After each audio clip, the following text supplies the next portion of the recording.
Welcome back ناظرین. ابھی وقفے سے پہلے ہماری گفتگو چل رہی تھی اور آج جیسا کہ آپ کو پتہ ہے کہ ٹاپک ہے لائف آف امام جعفر صادق علیہ السلام اور ان کی ٹیچنگ کے بارے میں. تو ہماری سسٹر غزالہ شیرازی صاحبہ جو ہے وہ بہت ہی بہترین اعلیٰ پائے کی جو ہے وہ گفتگو کر رہی تھی امام کی زندگی کے بارے میں, ان کی ٹیچنگ کے بارے میں, اور خاص طور پہ اساتذہ کے بارے میں جو احکامات تھے, جو گراؤنڈ رولز بنائے گئے تھے, ان کے بارے میں ہم گفتگو کر رہے تھے. اور ساتھ میں ہمارے ناظرین بھی ہمارے ساتھ جوائن ہو رہے تھے اور اپنی قیمتی آراء سے اور اپنا حصہ اس پروگرام میں ڈال رہے تھے. اب کچھ ہی دیر کے بعد ہمارے اگلے سیگمنٹ کا جو ہے وہ ٹائم ہونے والا ہے, جس میں ہماری سسٹر نگہت جو ہے ایک بہت بہترین سی جو ہے وہ ڈش بنا کے لائیں گی اور آپ سب کو جو ہے اس کی ریسیپی دیں گی. کیونکہ یہ بھی ہے سسٹر کہ بڑا مسئلہ ہوتا ہے گھروں میں, اور خاص طور پہ چھٹی والے دن کہ کیا چیز بنائی جائے. یہ بھی ایک بہت بڑا ہم لوگوں کے گھروں میں مسئلہ ہوتا ہے, کیونکہ ہر ایک کی الگ الگ پسند ہوتی ہے اور پھر اس کے مطابق ہر ایک کی خواہش ہوتا ہے. بالکل. تو ہمارا دن ہوتا ہے, بالکل چھٹی کے دن چاہتے ہیں, تو وہ یقیناً مجھے امید ہے کہ بہت ہی بہترین ڈش لے کر آئیں گی. اور کیونکہ وہ ایک نیوٹریشن بھی ہے تو وہ یہ بھی کوشش کرتی ہیں کہ زیادہ سے زیادہ اس طرح کے جو ہے وہ کھانے وہ پیش کیے جائیں جس سے توانائی بھی حاصل ہو. تو لیکن میں ساتھ ہی وہ چاہوں گی کہ وہ آپ اپنی بات جہاں پر آپ نے چھوڑی تھی اس بات کو اگر آپ مکمل کریں کہ منصور دوانقی نے جو ہے ہم امام جعفر صادق علیہ السلام کو بلایا اور پھر ان سے جو ہے اس قتل کے بارے میں جو گفتگو کی, تھوڑا سا میں چاہوں گی کہ ناظرین کو آپ اس کے بارے میں علم دے دیجیے. وہ سرکار صادق آل محمد علیہ السلام کی بات ہم یہاں تک کر چکے تھے کہ وہ مولا امیر المومنین کی ہی حوضہ میں کوفہ میں آ گئے, اور وہی آ کے حوضہ جو ہے وہ امام علی مقام نے دوبارہ سے لوگ اس میں دشمنی کی بنا پر ان کو وہاں پہ بھیجا تھا, دشمنی کی بنا پہ بھیجا, لیکن امام کے لیے بہت اچھا ہو گیا اور مذہب اہل بیت کے سب لوگ بھاگ دوڑ کر امام علی مقام کے پاس پہنچے. اور اس زمانے میں آپ کے جو اسٹوڈنٹ ہیں زریرہ ابن احیون, حمران ابن احیون, یہ لوگ بہت قابل ذکر ہیں. سبحان اللہ. اور یہاں پہ میں یہ بھی کہوں گی کہ امام علیہ السلام نے طب میں جو بہت بڑی لوگوں کو دیا ہے, علم دیا ہے, یعنی کہ جابر ابن حیان کے زمانے میں موسیٰ جعفر برمکی کی بیٹی جو تھی اس کی بہت طبیعت خراب ہو گئی, تو وہ بیٹی سے بہت پیار کرتا تھا. آپ کو پتہ ہے برمکی خاندان بہت امیر اور بڑے سخی تھے, تو ان کی بیٹی اس قدر بیمار ہو گئی کہ یہ لوگ بہت پریشان ہو گئے کہ اب کیا کیا جائے. تو کسی نے ان کو بتایا کہ آپ جابر ابن حیان سے اس کے بارے میں پتہ کریں. تو انہوں نے وہیں دیکھ کے کہہ دیا کہ اگر اس کی ہڈیاں کمزور ہو رہی ہیں تو اس میں کیلشیم کی کمی ہو. سبحان اللہ. تو جب ان سے پوچھا گیا کہ آپ کو کیسے پتہ چلا کہ کیلشیم کی کمی ہے, تو انہوں نے کہا میں نے امام جعفر صادق علیہ السلام سے سنا. سبحان اللہ. ماشاء اللہ ماشاء اللہ.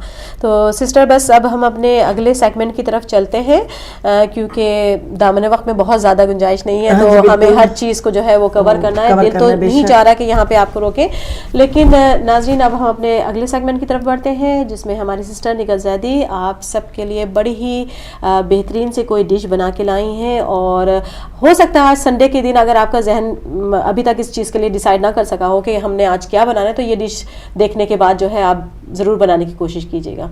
تو جی اپنی سسٹر کی طرف چلتے ہیں. جی السلام علیکم ناظرین. غذا اور غذائیت کے اس سیگمنٹ میں آپ کی بہن نگہت زیدی تمام ناظرین کی خدمت میں سلام عرض کرتی ہے. اس خوبصورت سے پروگرام بزم نساء میں کافی دنوں کے بعد ہماری شرکت ہوئی ہے.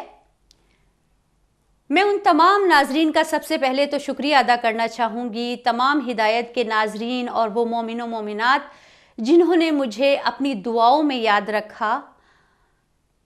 میری الحمدللہ اب طبیعت کافی بہتر ہے, لیکن جیسے آپ جانتے ہیں جب کوئی بیماری لگ جاتی ہے تو پھر اس کے بعد جو ہے ریکوری جو ہے وہ کافی ٹائم لگاتی ہے. مجھے ابھی بھی آپ کی دعاؤں کی ضرورت ہے, لیکن میں خدا تعالیٰ سے یہی دعا کرتی ہوں کہ خدا تعالیٰ بحق محمد و آل محمد تمام جتنے بھی ہمارے بہن بھائی ہیں, مومن و مومنات ہیں, ان کو خدا تعالیٰ ہر پریشانی سے, ہر بیماری سے دور رکھے. اور جب آپ بیمار ہوتے ہیں تو آپ کا پتہ چلتا ہے کہ امام کا بھی قول ہے کہ کسی تکلیف میں, کسی پریشانی میں, مشکل میں پتہ چلتا ہے کہ کون اپنا اور کون پرایا ہے. پراؤں میں بہت سے لوگ اپنے ہو جاتے ہیں اور اپنوں میں بہت سے لوگ پرائے ہو جاتے ہیں جب انسان پہ مشکل پڑتی ہے. تو میں دعا کرتی ہوں تمام ان ناظرین کے لیے, تمام ان بہنوں بھائیوں کے لیے جنہوں نے مجھے اپنی دعاؤں میں یاد رکھا، میری مزاج پرسی کی اور انہوں نے مجھے سپورٹ کیا۔ جب بیمار انسان ہوتا ہے تو اس کو یہی ہوتا ہے کہ فون کال کسی کی آ جائے، کسی سے 2-4 باتیں کر کے دل بہل جاتا ہے۔ تو بہت بہت شکریہ آپ تمام لوگوں کا، اور آپ کی دعاؤں کے ساتھ الحمدللہ آج میں اس قابل ہوں کہ آپ کے سامنے کھڑی ہوں۔ تو بہت شکریہ۔ بزم نساء کا یہ پیارا سا پروگرام، اس میں آپ جانتے ہیں کہ یہ سیگمنٹ جو میں لے کر آتی ہوں غذا اور غذائیت، اس میں ہم آپ کو ہر دفعہ ایک ایسی ڈش بنانا سکھاتے ہیں جو کہ آسان بھی ہوتی ہے اور مزیدار بھی ہوتی ہے۔ لیکن آج کی جو ڈش ہے وہ بہت یونیک ہے، اس لیے کہ اس میں تھوڑے سے جو ہے وہ ایکسٹرا ایفرٹ آپ کو ڈالنا پڑے گا۔ آج کی ڈش جو ہم آج بنانے جا رہے ہیں وہ ہے حیدرآبادی بھگارے بینگن۔ حیدرآبادی بھگارے بینگن کا جب نام آتا ہے تو منہ میں ویسے ہی پانی آ جاتا ہے، اس لیے کہ اس میں بہت ساری چیزیں ڈلتی ہیں، بہت ہی کھٹا میٹھا جو ہے وہ ایک قسم کی یہ ڈش ہے۔ تو آئیے دیکھتے ہیں آج ہم اس میں کون کون سے انگریڈینٹس استعمال کریں گے۔ تو ناظرین، جیسا کہ آپ دیکھ رہے ہیں، سب سے پہلے تو میں یہ کہوں گی کہ بیگن کی آپ کو ضرورت ہوگی، جس کو اوبرجین بھی کہتے ہیں، ایگ پلانٹ بھی کہتے ہیں انگلش میں۔ تو چاہے آپ چھوٹے بیگن لے لیں، چھوٹے والے جو ملتے ہیں، یا بڑا لے لیں، آپ کوئی بھی ہو، لیکن آپ جب بھی بیگن آپ خریدیں تو اس کو دیکھیں کہ جب آپ بازار جاتی ہیں اور بیگن جو ہے وہ آپ اٹھاتی ہیں شیلف سے، تو دیکھیں کہ وہ چکنا بالکل جو ہے وہ اس کے اوپر کوئی ڈینٹ وغیرہ نہ ہو، کوئی بروز نہ ہو، کوئی اس طرح سے داغ دھبے نہ ہو، بالکل شائنی اس کی اسکن ہونی چاہیے اور تھوڑا سا ہارڈ ہونا چاہیے، ٹھیک ہے۔ تو یہ ہمارے پاس ایک فریش بیگن ہے جس کو ابھی ہم کاٹیں گے۔ اس بیگن کو ہم نے کیا کیا ہے، کاٹ کے، چھیلنا نہیں ہے، صرف کاٹنا ہے۔ کاٹ کے اس کو پانی میں آپ تھوڑی سی دیر، نمک کے پانی میں، کیونکہ اگر آپ نمک کے پانی میں نہیں ڈالیں گی تو بیگن جو ہے وہ کالا ہو جاتا ہے، تو اس لیے آپ نے بیگن کاٹ کے جو ہے وہ پانی میں، نمک کے پانی میں تھوڑی سی دیر رکھ دینا ہے، اور پھر اس کو نکال کے یا تو آپ پیپر پہ رکھ لیں، یا آپ کچن ٹاول جو ہوتا ہے اس کے اوپر رکھ لیں اور اس کو ڈرائی کر لیں۔ جب وہ ڈرائی ہو جائے تو پھر آپ بیگن کو جو ہے وہ آپ فرائی کریں گے۔ دیکھیں ناظرین، جیسے کہ میں آپ کو بتا رہی تھی، اس کو ڈیپ فرائی کر کے ہم نے اس کو چپس کی طرح جیسے ہم فرائی کرتے ہیں، اس کو ہم نے اس طرح سے فرائی کر لیا اس بیگن کو۔ اس کے علاوہ جو انگریڈینٹس ہیں وہ میں آپ کو بتانا چاہوں گی کہ ویسے تو یہ وہ عام مسالہ جات ہیں جو ہم اپنے روزمرہ کے کھانوں میں استعمال کرتے ہیں، زیرہ ہوا، کٹی مرچیں ہیں، گرم مسالہ ہے، اور چلی پاؤڈر اور پیپریکا ہے۔ لیکن اس کے علاوہ جو آج ہم خاص کر کے بھگارے بینگن میں جو انگریڈینٹ استعمال کرنے جا رہے ہیں، اس میں یہ دیکھیے، یہ ہیں پاپی سیڈز، جنہیں کہ ہم کیا کہتے ہیں، تل کہتے ہیں۔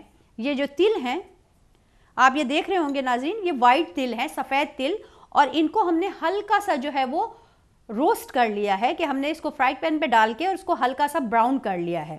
اور اس کے ساتھ ہی جو انگریڈینٹ آپ دیکھ رہے ہیں، یہ جو رکھا ہے، یہ ہے ناریل، یعنی کہ پسا ہوا کھوپرا۔ اس کو بھی ہم نے جو ہے وہ ہلکا سا براؤن کر لیا ہے، بالکل اس کو فرائی پین میں ڈالا ہے 2 منٹ کے لیے اور اس کو ہلکا سا روسٹ کر لیا ہے۔ اس کے علاوہ پیاز 1 عدد ہم نے براؤن کر کے اس کو نکال لی ہے، ٹماٹر ٹن، اور اس کے ساتھ یہ ناظرین، یہ ہے املی۔ اور املی جو ہے یہ بہت ہی یعنی کھٹی میٹھی سی ہے، جیسا کہ میں نے آپ کو پہلے بتایا تھا کہ جو آج کی ہم ڈش بنانے جا رہے ہیں بھگارے بیگن، اس میں جو ہے وہ ہم تھوڑا سا یہ ساری چیزیں ڈالیں گے تو اس کا ٹیسٹ جو ہوگا وہ کھٹی میٹھی ڈش ہے، بہت ہی زبردست۔ اور ظاہر بات ہے لہسن اور ادرک اور پیاز کے بغیر تو کوئی کام ہوتا ہی نہیں ہے۔ تو یہ ہیں ہمارے مین انگریڈینٹس آج کی ڈش کے لیے۔ تو اب ہم تیاری کرتے ہیں اپنی اس ڈش کو جو ہے وہ کس طرح ہم بنائیں گے۔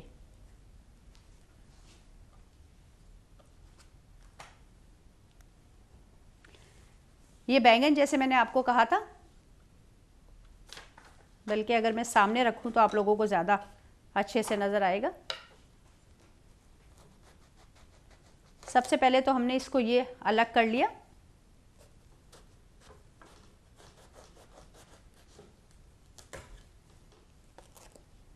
اب جیسے میں نے کہا آپ سے کہ اگر آپ چھوٹے بیگن لینا چاہیں تو چھوٹے لے سکتے ہیں، بڑے لینا چاہیں تو بڑے لے سکتے ہیں، لیکن آپ اس طرح سے ان کو کاٹیں گے۔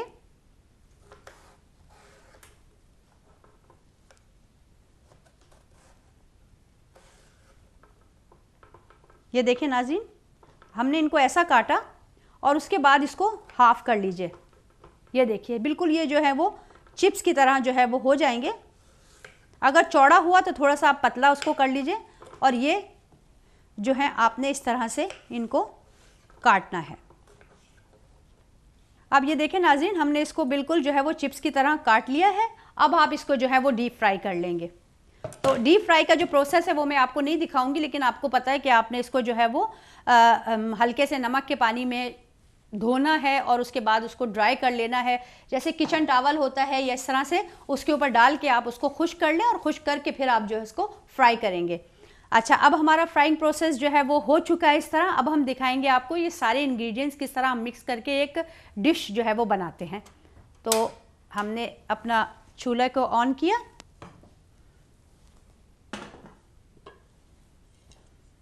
فرائی پین رکھیں گے, اس میں تھوڑا سا جو ہے وہ آئل ایڈ کریں گے.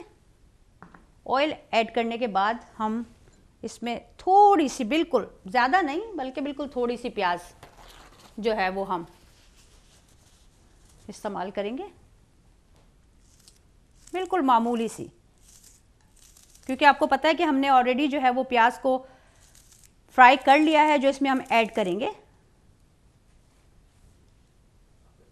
اب دیکھیں ناظرین, یہ براؤن ہو گئی ہے پیاز. اب اس میں جو ہے وہ ہم ہلکا سا جو ہے وہ زیرہ ایڈ کریں گے, اور زیرہ ایڈ کرنے کے بعد ہم اس میں, کیونکہ یہ ابھی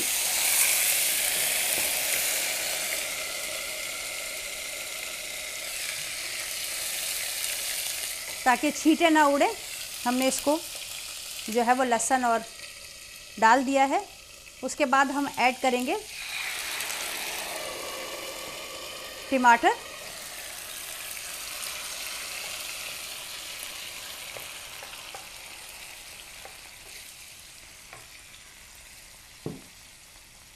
یہ دیکھیے ہم نے اس کے اندر جو ہے وہ ٹماٹر ایڈ کیے ہیں.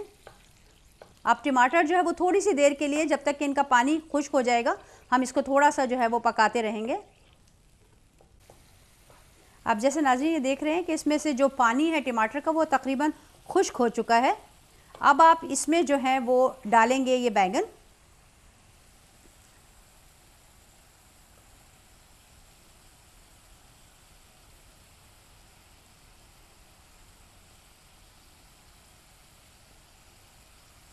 یہ میں نے اس کو ٹیشو پیپر کے اوپر رکھا تھا تاکہ جو ایکسٹرا آئل ہے وہ اس کے اندر سوک ہو جائے.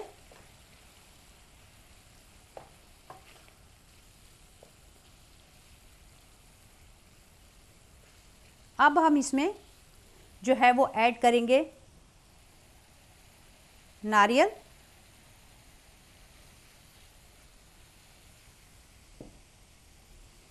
تل,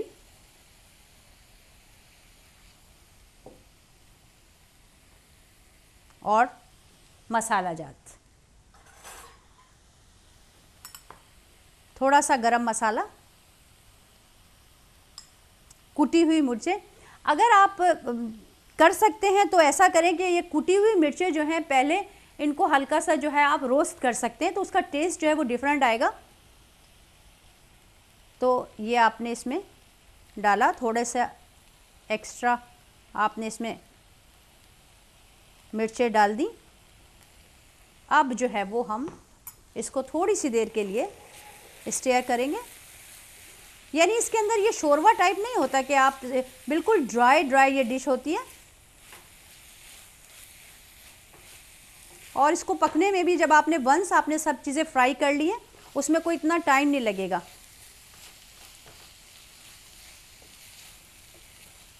یہ دیکھیں, اب آپ نے اس کو صرف اور صرف تھوڑی سی دیر کے لیے جب آپ یہ ایڈ کریں گے, یہ دیکھیں اب ہم اس میں ڈال رہے ہیں املی. جب ہم نے اس میں املی ایڈ کر لی ہے, اب ہم اس کو تھوڑی سی دیر کے لیے رکھ دیں گے, اور اس کے ساتھ ہی ہم جو ہے یہ جو ہمارے پاس فرائی اونین ہیں یہ ہم نے اوپر سے تھوڑے سے ڈالے ہیں, لیکن تھوڑے سے بچا کے رکھ لیجئے, اس کو ہم گارنش کے طور پہ استعمال کریں گے. اب اس کو آپ صرف اور صرف 2 سے 3 منٹ کے لیے آپ اس کو سمر پہ رکھ دیں تاکہ ساری چیزیں جو ہیں وہ یکجا ہو جائیں. جب یکجا ہو جائیں گی تو بس پھر یہ ڈش جو ہے وہ تیار ہو گئی. جیسا کہ ناظرین آپ دیکھ رہے ہیں یہ ہماری ڈش جو ہے وہ اپنے آخری مراحل میں ہے. جب تک یہ ہوتی ہے ہم چلتے ہیں کہ جیسے آپ کو پتہ ہے کہ غذا اور غذائیت کے سیگمنٹ میں آپ کو جو ہے وہ کچن میں رکھی ہوئی جو اشیاء ہوتی ہیں جس کو ہم استعمال کرتے ہیں اپنے روزمرہ کی زندگی میں، تو اس میں سے میں آپ کو بتاتی ہوں کہ ان کے فوائد اور ان سے ہم کیا کچھ جو ہے وہ کس طرح ہم ان کو اپنے میڈیسن کے طور پہ استعمال کر سکتے ہیں. تو آج جو میں بتانے جا رہی ہوں وہ میں بتانے جا رہی ہوں آپ کو کہ دار چینی آپ جانتے ہیں کہ ایک ایسی اسپائس ہے جس میں ہم چائے میں بھی ڈالتے ہیں، چائے بھی دال چینی کی بناتے ہیں اور اس کو ہم مسالہ جات میں اپنے کھانوں وغیرہ میں بھی استعمال کرتے ہیں. لکڑی کی طرح کی دال چینی ہے اور تو لیکن اس کے فائدے، اس کو بہت سی ادویات میں جو ہے وہ استعمال کیا جاتا ہے. کافی پرانے زمانہ قدیم سے جو ہے یہ چیز استعمال ہو رہی ہے ادویات میں. اور دار چینی آپ کو پتہ ہے کہ کھانسی، جوڑوں کے درد اور گلے کی سوزش کے لیے بہت مفید ہے. اور ایک ریسرچ آج کل تو آپ کو پتہ ہے کہ جو اسپائسیز ہماری ہیں جیسے ٹرمرک ہے یا دال چینی ہے، اس کے اوپر بہت زیادہ ریسرچ وغیرہ بھی ہو رہے ہیں. ایسی چیز ہے کہ اگر آپ، اور آج کل کا موسم آپ دیکھیں کہ موسم جو ہے وہ ٹھنڈا چل رہا ہے، بچوں کو عموماً جو ہے وہ کھانسی، فلو، بخار لگا رہتا ہے، تو آپ ان کو ایسا کریں کہ دال چینی تھوڑی سی ہلکے پانی میں ڈال دیں اور پانی میں ڈال کے ان کو ہلکی سی چائے بنا کے دے دیں. یا ایک اور چیز ہے کہ اگر آپ اپنا وزن کم کرنا چاہ رہے ہیں اور جیسے ہم فیٹی کبھی کبھار کھانا کھاتے ہیں یا فیٹی اشیاء کھاتے ہیں، اس کے بعد آپ آدھی چمچی ایوری ڈے اپنا معمول بنا لیں کہ بالکل چائے کی آدھی چمچی دال چینی پسی ہوئی وہ آپ روز استعمال کریں گے تو اس سے آپ کے وزن میں بھی آپ کا میٹابولزم تیز ہوگا اور آپ کے وزن میں بھی اس سے مدد ملے گی کم کرنے میں، اور دوسرے جو ہے وہ کولیسٹرول بھی جو ہے وہ آپ کے کنٹرول میں آئیں گے. تو آپ ضرور اس کو استعمال کیجئے گا. کوئی اتنی مہنگی چیز نہیں ہے، سب کے کچن میں موجود ہوتی ہے. تو اب ہم، اور بیگن کے فوائد جو میں بتانے جا رہی تھی کہ امام کا قول ہے کہ بیگن جو ہے وہ جسم کو طاقتور بناتا ہے اور اس سبزی میں جو ہے وہ تلی اور پتے کو جو ہے وہ کے لیے بہت مفید ہے اور اس میں اینٹی آکسیڈنٹ ہوتے ہیں آپ کو پتہ ہے. اور بیگن جو ہے وہ اس میں ڈائٹری فائبرز بہت ہوتے ہیں. تو یہ لیجئے ہم نے آپ کو بیگن کے بھی جو ہے وہ بتا دیے ہیں فوائد آج کے. اور اب ہم چلتے ہیں، ہماری ڈش جو ہے وہ تقریباً ریڈی ہو چکی ہے. یہ دیکھیے، واو، اروما جو ہے وہ بالکل ہی بہت ہی زبردست ہے کیونکہ اس کے اندر ساری چیزیں جو ہے وہ مل چکی ہیں، تو وہ جو اروما ہے وہ بہت زبردست ہے. اب ہم اس کو جو ہے وہ ڈش آؤٹ کرتے ہیں.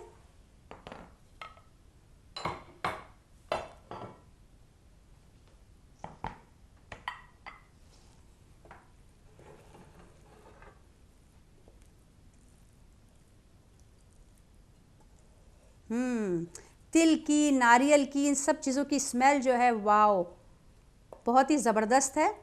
اور جیسا کہ میں نے آپ کو چاہا، یہ بالکل جو ہے وہ ڈرائی سا ایک ڈش ہوتی ہے. تو اس کو آپ چاہیں تو چاول کے ساتھ بھی استعمال کر سکتے ہیں، اس کو چاہیں آپ روٹی کے ساتھ بھی جو ہے وہ استعمال کر سکتے ہیں. اب آخری چیز جو ہے وہ اب میں اس کے اوپر جو ہے وہ ہلکے سے جو ہے وہ ہم ڈالیں گے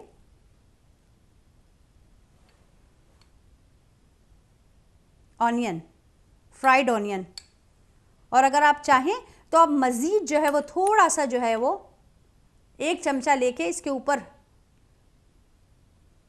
املی کا جو پانی ہے وہ آپ استعمال کر سکتے ہیں. اب ہم اس کو گارنش کے طور پہ سجانے کے لیے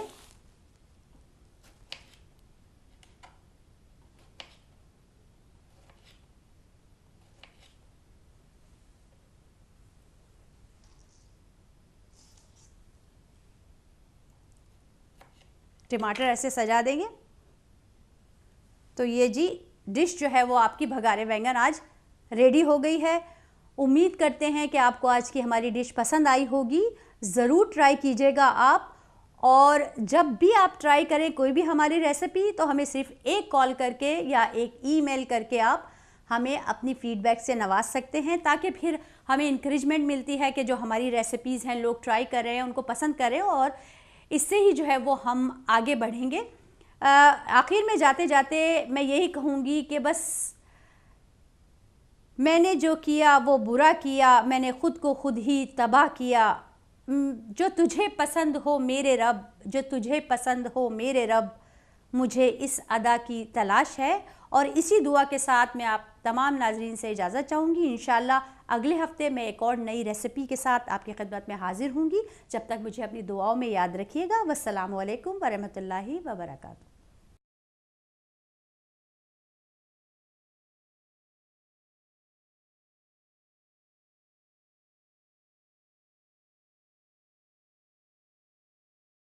شکریہ نگہت، بہت ہی بہترین آپ نے بھگارے بیگن کی جو ہے ریسیپی یہ بتائی، اور مجھے پوری امید ہے کہ ہماری بہنیں، ہماری مائیں جو یہ دیکھ رہے ہوں گے پروگرام، وہ یقیناً اس کو ٹرائی کرنے کی کوشش کریں گے. اور میں اور باجی دونوں جو ہے وہ ہم لوگوں کے منہ میں پانی آ رہا ہے کہ اتنی آپ نے ماشاءاللہ سے بہت مزیدار قسم کی جو ہے ڈش بنائی ہے، اور بہت جلدی بنائی ہے. بہت جلدی بنائی ہے، اور بڑی بیگن بھی کہتے ہیں نا کہ بڑی غذائیت سے بھرپور بھی ہے. بالکل، اس میں وہ کوئی بہت زیادہ اس طرح بھی نہیں ہے کہ انسان کھائے تو اس کے لیے کوئی پرابلم کریٹ ہو. اور سب سے بڑی بات یہ ہے کہ بہت جلدی جھٹپٹ بن جانے والی چیز ہے، اتنی زیادہ دیر نہیں لگتی. بالکل. اور اس کے ساتھ ہی ہم اپنے ٹاپک کی طرف آتے ہیں جو امام جعفر صادق علیہ السلام کی لائف اور ان کی تعلیمات کے بارے میں ہے. اور پھر ہم اپنی گفتگو کا رخ جو ہے اپنی سسٹر کی طرف بڑھاتے ہیں، کیونکہ ان کی شخصیت ایسی بحر بیکراں ہے کہ واقعی ہم ایک پروگرام میں ان کی جو ہے کچھ بھی نہیں، ایک قطرہ بھی جو ہے نا سمندر کا جو ہے وہ نہیں حق ادا کر سکتے. لیکن میں چاہوں گی بالکل آپ مختصر طور پہ ان کی ایک سب سے بڑی بات سیاسی زندگی جو تھی، وہ حالات جو تھی اس وقت اور اس زمانے میں، ان سیاسی حالات میں جو امام کا جو رول تھا، کردار تھا، تھوڑا سا اگر آپ اس پہ نظر ثانی کریں. دیکھیے ان کی جو سیاسی زندگی ہے وہ ہم ولید بن عبد الملک سے لگیں گے. جو بہت معذرت کے ساتھ اگر آپ چاہیں تو ایک کال لے لوں. پلیز کال لیجیے. ہیلو، السلام علیکم. وعلیکم السلام. Can I speak to Badi Ghazala please? Yeah, she's here, she's listening. جی ضرور. جی السلام علیکم. وعلیکم السلام باجی، فضا بول رہی ہوں. کیا حال ہے؟ شکر اللہ کا. میں تو پروگرام میں بات کرنا چاہتی تھی، آپ تو یہ تو کہہ رہے ہیں لائیو ہے. جی یہ لائیو ہے، آپ اس وقت جو ہے لائیو جا رہا ہے آپ کا پروگرام. آپ کچھ اس پروگرام میں حصہ لینا چاہتے ہیں؟ آپ کو ٹاپک تو نظر آ رہا ہے کہ ہم آج امام جعفر صادق علیہ السلام کی زندگی کے بارے میں بات کر رہے ہیں. جی ماشاءاللہ، آپ کے پاس آج تو ہمارا مانچسٹر کا چراغ ہے. سبحان اللہ. یہ تو ہر جگہ جا کے اپنے علم کا نور روشن کرتی ہے ہر جگہ.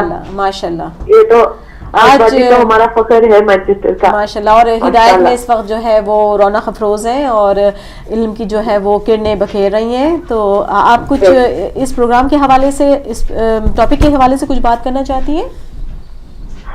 باجی ہم کیا بات کریں گے، امام جعفر صادق علیہ السلام تو ہماری پہچان ہے، جن کی وجہ سے ہماری پہچان بنی ہے، جن کی وجہ سے ہمارا عقیدہ مضبوط ہوا ہے، یہ تو وہ ہے. سبحان اللہ. ان کے بارے میں تو جتنا ہم کہہ سکے اتنا ہی کم ہے.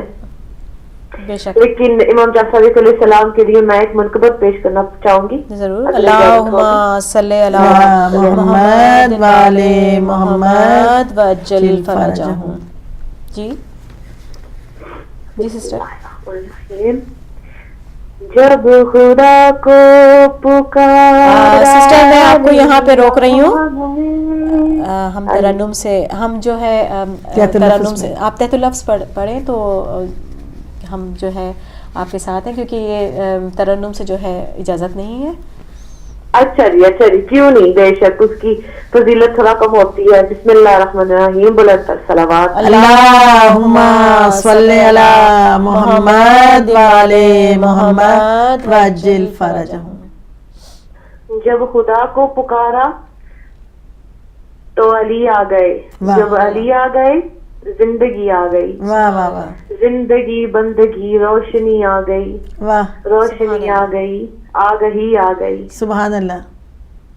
سبحان اللہ. غسل میت نہ کہنا میرے غسل کو، قتل مربوط کو مت کفن نام دو. واہ. میں چلا ہوں علی سے ملاقات کو، جس کی تھی آرزو وہ گھڑی آ گئی. سبحان اللہ.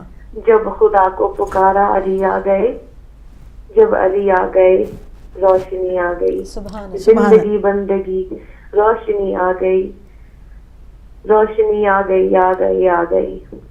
سبحان اللہ. تیری مسند پہ غیروں کو بٹھلا دیا، نائب مصطفیٰ مظہر کبریا. سبحان اللہ. تو علی و ولی و وسیع ہی رہا، واہ منزلت میں تیری کیا کمی آ گئی. سبحان اللہ. بے شک. بلند تر صلوات. اللہم صلی علی محمد وآل محمد. وجل فرجہم. جی سسٹر اپنی بات ہم بات کر رہے تھے کہ ولید بن عبد الملک تھا جو بہت ہی عیاش طبیعت اور اس طرح کا آدمی تھا. اس پہ مطلب اس نے کوئی شریعت کی کوئی قدغان اسے اپنے اوپر نہیں لگائی ہوئی تھی. وہ شریعت کے کسی دستور کو فالو نہیں کرتا تھا اور وہ کہتا تھا کہ ساری طاقت میرے پاس ہے. بلکہ خانہ کعبہ میں بھی جاتا تھا تو بڑے غرور اور بڑے تکبر سے اور قرآن مجید سے بھی اس نے کوئی اچھا سلوک نہیں کیا.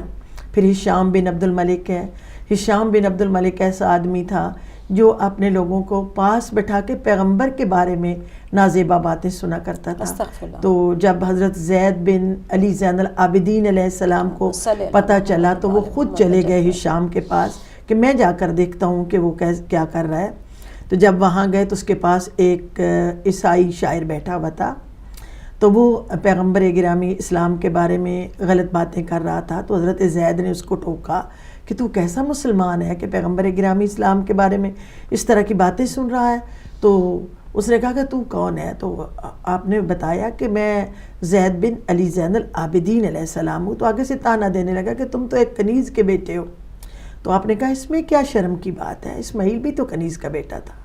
اس میں مجھے کوئی شرم کی بات نہیں تھی. اگر وہ نبی ہو سکتا ہے تو کنیز کا بیٹا ہونے میں کیا شرم کی بات ہے؟ سبحان اللہ. تو اس نے کہا کہ میں آپ کو قتل کروا دوں گا. یہاں سے آپ سوچئے کہ وہ کیسا زمانہ تھا کہ ہشام بن عبد الملک نے کہا کہ میں آپ کو قتل کروا دوں گا اگر آپ میرے خلاف کوئی کام کریں گے. اور بلکہ انہوں نے کہا کہ مجھے اس بات کی پرواہ نہیں ہے کہ تم مجھے قتل کروا دے گا لیکن میں پیغمبر کی شان میں گستاخی نہیں سن سکتا. تو اس نے یعنی بہت مشکل دور تھا اس وقت. اس نے یوسف ثقفی کو ان کے پیچھے لگایا اور انہوں نے بغاوت کا علم بلند کیا اور ان کو قتل کروا دیا گیا. اور آپ یہ سوچیں کہ 4 ایئرز ان کی لاش کو ٹنگا رکھا اور 4 ایئرز کے بعد ان کی لاش کو جلایا گیا اور جلا کے ان کی خاک کو اڑا دیا گیا. یہ دور تھا جناب صادق آل محمد کا دور. ایسا بہت آسان نہیں تھا, آسان دور نہیں تھا, بہت پرآشوب دور تھا. اور جیسے میں نے آپ کو بتایا کہ یہ منصور دیوانکی نے ان کو کیوں کوفہ میں بلا لیا تھا, یہ بھی ایک حسد تھا. یہ امام کے ساتھ ایک عداوت تھی, کوئی محبت نہیں تھی, کوئی پیار نہیں تھا. اور جب ان کو وہاں بھی بلا لیا گیا تو منصور دیوانکی رکا نہیں. وہ اس قدر کنجوس آدمی تھا کہ اس کے دربار میں لوگ جو جاتے تھے وہ اس کا دل چاہتا تھا کہ ان کی کھال بھی کھینچ لے, اتنا وہ کنجوس تھا. اور منصور دیوانکی اور ظالم بے انتہا, ظالم بے انتہا تھا. اس کے نام سے آپ کو ظاہر ہوتا ہے دیوانکی. اتنا کنجوس تھا اور اس نے امام علیہ السلام کو ایک چین سے نہیں رہنے دیا. یہ جو آپ نے علم کی شمع روشن کی ہے یہ بہت ہمت سے, بڑی جرت سے, بڑی طاقت سے, اس خدا داد طاقت سے جو اللہ تبارک و تعالیٰ نے ان کو عطا کی تھی. علم کی شمع انہوں نے روشن کی اور اتنے زیادہ ان کے اسٹوڈنٹ جو بنے ہیں اور اتنی جو ان کی پوری دنیا میں پھیلا ہے, علم پھیلا ہے, وہ امام علیہ السلام نے بڑی مشکل سے پھیلایا ہے. اور پھر یہ آپ کے جو بچے ہیں ان میں آپ کے 6 بیٹے ہیں اور 3 بیٹیاں ہیں جن میں ایک سرکار امام موسیٰ کاظم علیہ السلام ہیں جو آپ کے بعد درجہ امامت پر فائز ہوئے ہیں. باقی بھی آپ کے بیٹے جید, نیک اور فقیہ تھے. اور آپ کی 3 بیٹیاں تھیں اور وہ بھی بڑی نیک اور پاکیزہ خاتون تھیں. اور آپ کو اسی نے منصور دیوانکی نے ہی آپ کو درجہ شہادت پر فائز کر دیا اور آپ کو زہر دلوا دی اور آپ درجہ شہادت پر فائز ہو گئے. یعنی دشمنی کی انتہا. یہ ہے امام کے زمانے میں جو معاشرہ تھا, جو لوگ تھے اور جو بادشاہ تھے وہ اس طرح کے تھے, ظالم تھے, بالکل ظالم تھے. اچھا, جہاں تک ہم امام کی زندگی کا ہم مطالعہ کرتے ہیں تو ایک چیز اور بھی ہمیں نظر آتی ہے کہ امام کا یہ احسان ہے کہ انہوں نے باقاعدہ مجالس کی جو ہے نشستیں اپنے زمانے میں شروع کی. کیونکہ ویسے تو مجالس جو ہیں وہ شروع ہوئی تھی جناب زینب السلام اللہ کے زمانے میں, لیکن امام سے امام تک یہ مجالس جو تھی وہ پاس ہوتی رہیں اور پھر مجلسیں جو تھی باقاعدہ لوگ آتے تھے, سنتے تھے, ذکر حسین ہوتا تھا اور کربلا کا سانحہ جو ہے وہ امام ذکر کیا کرتے تھے. لیکن امام جعفر صادق کے زمانے میں یہ بطور خاص, کیونکہ آپ نے آگے کا سوچا, آپ نے سوچا کہ جب میرا آخری امام مہدی غیبت میں آئے گا تو اس وقت ان مجالس کو کون برپا کرے گا. تو آپ نے باقاعدہ اپنے شاگردوں کے ساتھ جو ہے کہ ایسا انسٹیٹیوٹ بنایا اور اس میں آپ نے جو ہے ان کو کہا کہ مرثیہ لکھو اور پھر کہا کہ میں تمہیں منبر دیتا ہوں. تو پھر آپ کے جو شاگرد تھے جن کی کافی لمبی تفصیل ہے اس میں دیبل، ہارون، ان لوگوں نے جو ہے وہ مرثیہ لکھا اور باقاعدہ فرش عزا بچھا اور امام اس میں بیٹھے اور پھر لوگوں نے مرثیہ پڑھا اور منبر پہ جو ہے ذکر حسین ہوا، تاکہ اس سلسلے کو اس زمانے میں بھی جاری کیا جائے جب امام غیبت میں ہوں گے، تاکہ عام لوگ بھی جو ہے اس سلسلے کو بڑھایا گیا کو جو ہے وہ دوبارہ اور سے امام صادق آل محمد کے زمانے میں تبرک کا تقسیم ہونا بھی ثابت ہوتا ہے. سبحان اللہ، تبرک سبحان تقسیم اللہ. ہوا. یعنی کس قدر دیکھیں خدمات ہیں. اور جو شاعر مولا حسین علیہ السلام کے بارے میں لکھتے تھے، اہل بیت اطہار کے بارے میں لکھتے تھے، ان کو انعام و اکرامات دیے جاتے تھے اور ان کی بڑی عزت افزائی ہوتی تھی اور امام علیہ السلام خود ان سے ملاقات فرماتے تھے. اور یہ وہ زمانہ تھا جب امام علی مقام نے، جناب علی زین العابدین نے دعاؤں سے واقعہ کربلا کو زندہ رکھا. سبحان اللہ. جناب محمد باقر علیہ السلام نے اپنے علم سے واقعہ کربلا کو زندہ رکھا اور لوگوں تک پہنچایا. بلکہ امام علی زین العابدین کی وصیت میں ہے کہ میری قبر پر عزاداری کی جائے، جو عزاداری کرے ان کو کھانا دیا جائے. وہیں سے ہی تبرک تقسیم ہونا شروع ہو گیا. پھر وہاں سے جناب محمد باقر کے زمانے میں انہوں نے بھی عزاداری کی بنیاد رکھی، لوگوں کو بتایا. حضور خود بیٹھتے تھے، لوگوں کو بتاتے تھے کہ میں نے کیا کیا دیکھا، میں نے کس کس چیز کا مشاہدہ کیا اور کیسے کربلا کے واقعات ہوئے. اسی طرح پھر امام جعفر صادق علیہ السلام اپنے اسٹوڈنٹ میں، جیسے میں نے کہا کہ 900 اسٹوڈنٹ تھے امام صادق علیہ السلام کے، 900 اسٹوڈنٹ. اور اس زمانے میں 900 اسٹوڈنٹ تھے اور ان کو صادق آل محمد علیہ السلام جب پورا درس دیتے تھے اس میں کربلا کا درس بھی شامل ہوتا تھا. کہ جب کسی کو صبر کا درس دیتے تھے تو کربلا کا اس میں درس شامل کرتے تھے. جب کسی کو شجاعت بتاتے تھے تو اپنے جد کی شجاعت، جناب امیر کی شجاعت اور مولا حسین علیہ السلام کی شجاعت کے بارے میں بتاتے تے. اور جب بتاتے تھے تو اب پیغمبر گرامی اسلام کے احکامات لوگوں تک پہنچاتے تھے. یہ وہ زمانہ تھا جس میں سرکار صادق آل محمد نے اپنی جد کے تمام جو تھے کمالات، جو علم، جو ادب، جو چیزیں تھیں وہ لوگوں تک پہنچائیں. سبحان اللہ. یعنی کہ دیکھیں کس قدر اہم دور تھا ان کا کہ انہوں نے ان تمام جو ہے علوم کو، دنیاوی اور دینی دونوں کو ساتھ لے کے بڑھے اور ساتھ ساتھ باقاعدہ مجالس کی جو ہے وہ نشستیں آپ کے زمانے میں جو ہے وہ ان کی شروعات ہوئی اور عام لوگوں کو جو ہے وہ ذاکرین کو منبر دیا گیا اور وہاں پہ امام شرکت کرتے تھے اور باقاعدہ جو ہے وہ کربلا کا واقعہ جو ہے وہ ذکر کیا جاتا تھا. تو بس اب ہم جو ہے بہت تیزی کے ساتھ ایک بات مجھے کرنے کی اجازت دیجیے گا. جی ضرور. لیکن تعصب کی حالت یہ تھی کہ امام بخاری نے صحیح بخاری لکھی. اس کتاب میں تقریباً 1000 روایات لکھی. اس 1000 روایات کو کس سے روایت کرتے رہے؟ عمران بن حسین، عمران بن عفان، ایسے لوگوں سے تو انہوں نے ساری روایت لی. ایک روایت بھی سرکار جعفر صادق علیہ السلام کی انہوں نے شامل نہیں کی. 20ویں صدی میں جب ڈاکٹر احمد امینی نے فقہ کے بارے میں کام کیا تو انہوں نے ایک بات بھی صادق آل محمد کی نہیں کی. ابو حنیفہ کی باتیں اس میں لکھی فقہ میں، ان کی رائے، امام شافعی کی رائے، مالک ابن انس کی رائے، ان کی رائے کو مقدم سمجھا. لیکن سرکار صادق آل محمد کی رائے کو آخر میں ایک جملہ لکھا اور اس کو یوں لکھا کہ اس میں ایک رائے صادق آل محمد کی بھی ہے لیکن وہ میری نظر سے نہیں گزری. مطلب تعصب کی حالت یہ ہے. بالکل. اور پھر جب دنیا نے پردہ ڈالنے کی پوری کوشش کی انسائکلوپیڈیا آف اسلام لکھا گیا. احمد نے لکھی اس کو، احمد نے لکھا اور اس میں 480 صفحات ہیں جو انہوں نے شافعی کے بارے میں لکھے، جو امام جعفر صادق کے اسٹوڈنٹ ہیں ان کے بارے میں 480 پیجز انہوں نے لکھ ڈالے. لیکن امام صادق آل محمد کے بارے میں کچھ نہیں لکھا. لاسٹ پہ 7 سینٹینسز ان کے بارے میں لکھے اور وہ کیا تھے؟ کہا کہ میں نے سنا ہے کہ ان کو جعفر صادق کہتے ہیں کیونکہ انہوں نے زندگی میں کبھی جھوٹ نہیں سنا ہے. یہ کہہ دیا لیکن ان کی کسی بات کو کوٹ نہیں کیا، استاد کو فراموش کر دیا، شاگردوں کو اٹھا دیا. آپ یہ دیکھیں کتنا بڑا تعصب ہے، کیسی یہ بات ہے.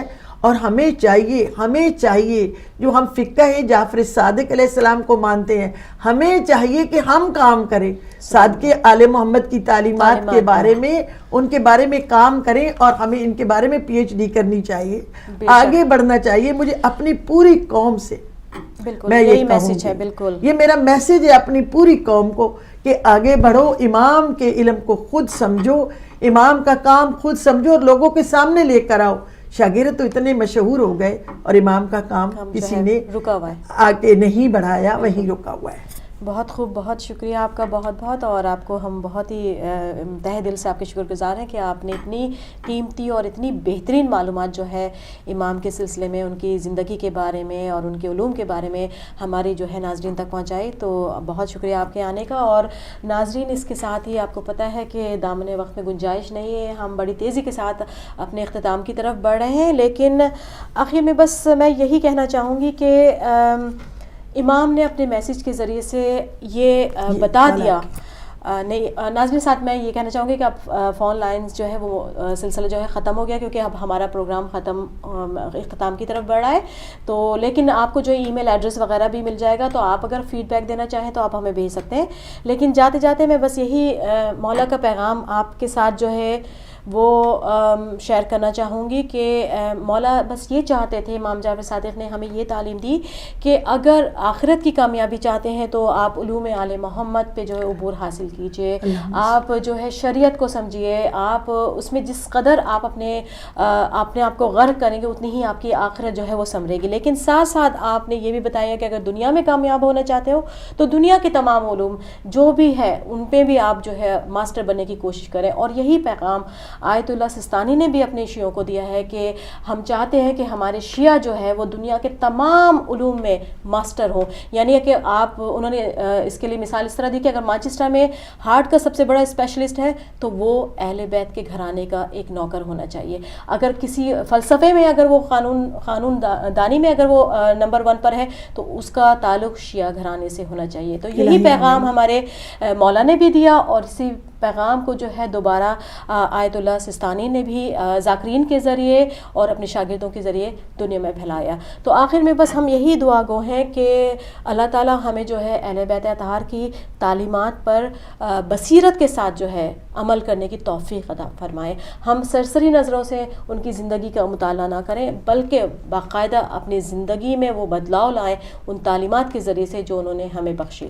اور ساتھ ہی بس یہی دعا گو ہوں کہ اللہ تعالیٰ تمام اہل بیت کے چاہنے والوں کو اپنی حفاظت میں رکھے اور ان کو حفظ و امان میں رکھے. ساتھ ساتھ اپنی سسٹر سے کہنا چاہوں گی کہ اگر آپ کچھ دعا ہمارے تمام ناظرین اور سب کے لیے کرنا چاہیں تو آپ کر دیں. خالق کائنات ہم سب کو امام علی مقام کے نقش قدم پر چلنے کی توفیق عطا فرما. الہی آمین. ہمارے بچوں کو نیک و صالح بنا، ہمارے جو مرحومین ہیں ان کو جنت الفردوس میں اعلیٰ مقامات عطا فرما، اور ہمیں توفیق دے کہ ہم اپنے چینل کی خدمت کر سکیں اور اس کے لیے کچھ نہ کچھ کام کر سکیں. ہمارے وقت کے امام کے زور میں میرے اللہ تعجیل فرما، محمد و اہل بیت محمد پہ رحمت کاملہ کا نزول فرما، ہماری دعاؤں کو مستجاب فرما. وآخر دعوانا ان الحمدللہ رب العالمین. دعائے فرج پڑھ لیتے ہیں. بسم اللہ الرحمن الرحیم. اللہم کل ولی کل حجت ابن الحسن صلواتک علیہ وعلی آبائہ فی ہذہ الساعۃ وفی کل ساعۃ ولیاں وحافظاً وقائداً وناصراً ودلیلا وعینا حتی تسکنہو ارضکا طوعا وتمتعہو فیہا طویلا برحمتک یا ارحم الراحمین.